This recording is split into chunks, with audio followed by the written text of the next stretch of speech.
Very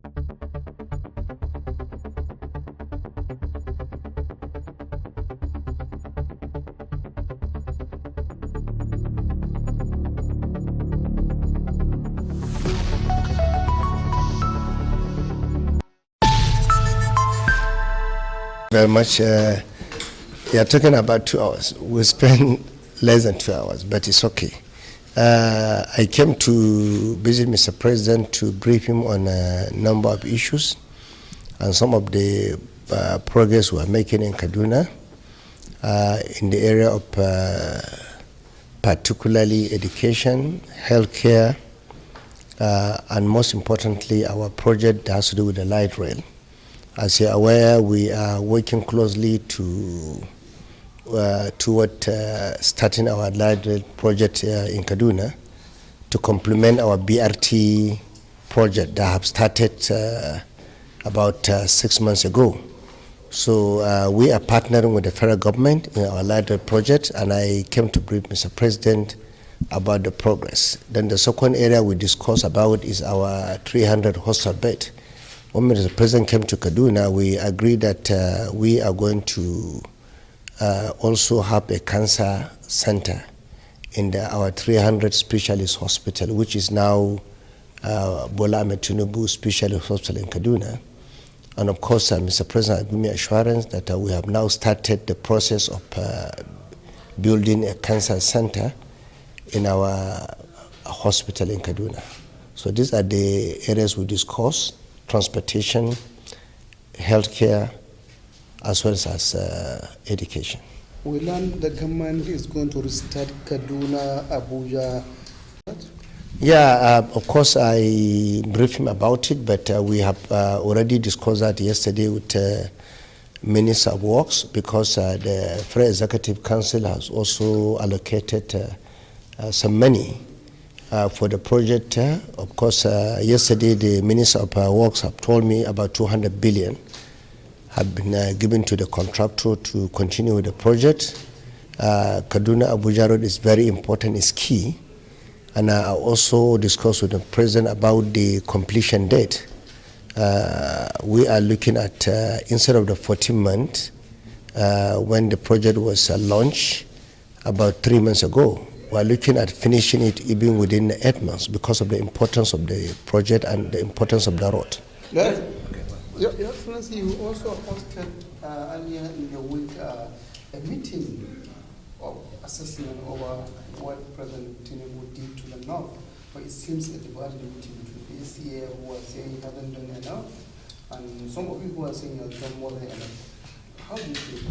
No, I think there was not any much division at the meeting. It was a meeting that for me was very important, was critical, and of course it was commendable, because that was the first time in the history of our country where about 80 members of the government from northern Nigeria will come together, sit down in one room, invited all the major stakeholders from the academics to civil society organization, to market women, youth groups, civil society organizations, like I said, as well as traditional and religious leaders to come together and discuss holistically the problem of northern Nigeria.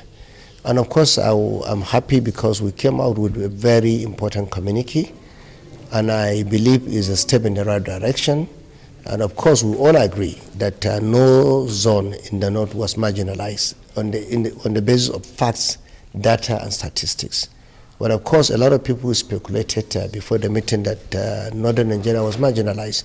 And I recall even yesterday I made it clear to everyone, the most important area we need to address in northern Nigeria is human capital development, knowing fully that we have a lot of children that are not in school today.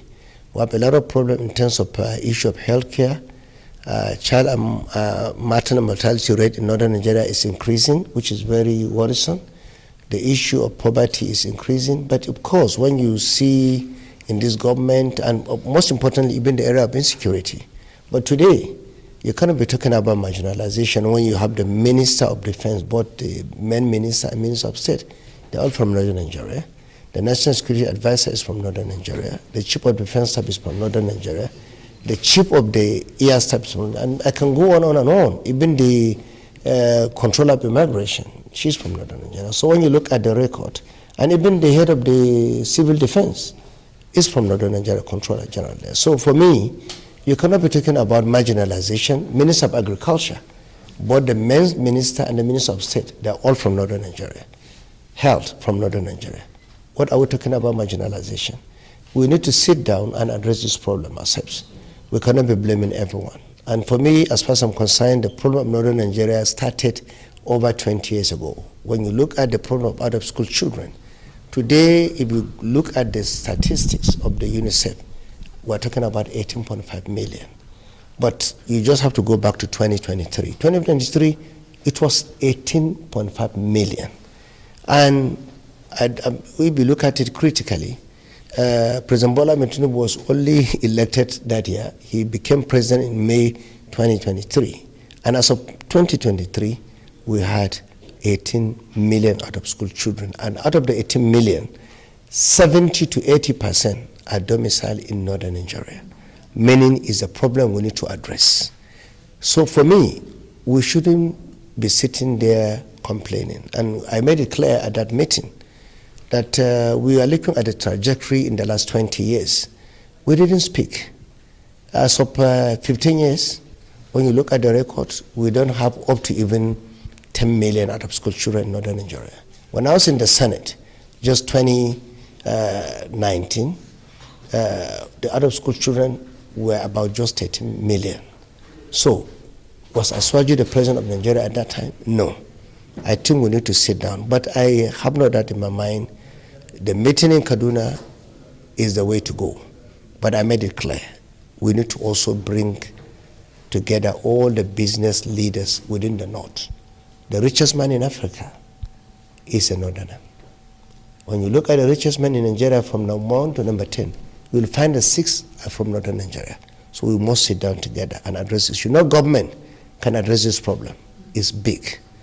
And we need to look at it holistically. Thank you. Maybe the last one from me. I don't know. We are doing that. They are also helping us, but mostly they have really helped us in the issue of intelligence gathering and sharing. Like I said all the time, the issue of security, we cannot win it using kinetic approach. Mostly we need non-kinetic approach to address it because the problem of insecurity in the Northwest is more of an economic issue. So we need to be able to extend some support, socio-economic intervention to the people at the grassroots level, particularly in the rural areas if we want to address the issue of insecurity. Thank you. Appreciate it.